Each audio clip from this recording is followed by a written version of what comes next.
రాళ్ళు వేసారు, కొడుకుట్లు వేసారు, చెప్పండి ఎంత రౌడీ మొక్కల ప్రీప్లాన్ చేశారు ఇది? మేము రాజధాని కోసం భూములు ఇచ్చిన రైతులం అండి.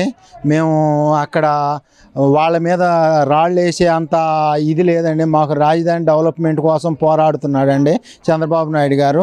వీళ్ళు వచ్చి చెడగొట్టడానికి చూస్తున్నారండి. రాజధాని చంద్రబాబు గారు ఉంటేనే పరుగులు తీస్తుంది.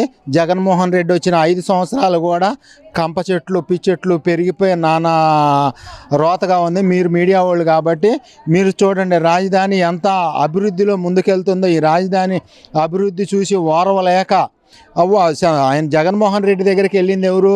వైఎస్ఆర్సీపీ కార్యకర్తలే వెళ్ళారు.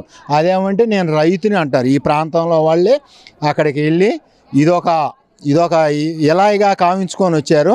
అందరూ రాజధానిలో రైతులు ఇచ్చిన రైతులు అందరూ కూడా బ్రహ్మాండంగా ఉన్నారు. చంద్రబాబు గారిని నమ్మి 35,000 ఎకరాలు ఇచ్చారు.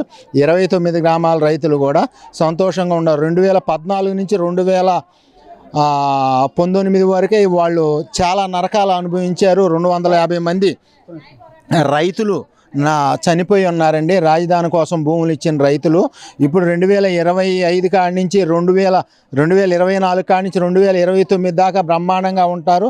2029కి రాజధాని పూర్తి చేస్తాడని మా రాజధాని రైతులందరూ కూడా నమ్ముతున్నారండి. రాజధాని కావాలంటే చంద్రబాబు గారు, లోకేష్ గారు, పవన్ కళ్యాణ్ గారి వల్లే సాధ్యం. అది ఎవరి వల్ల కాదు, అది జగన్మోహన్ రెడ్డి వల్ల అసలే కాదు.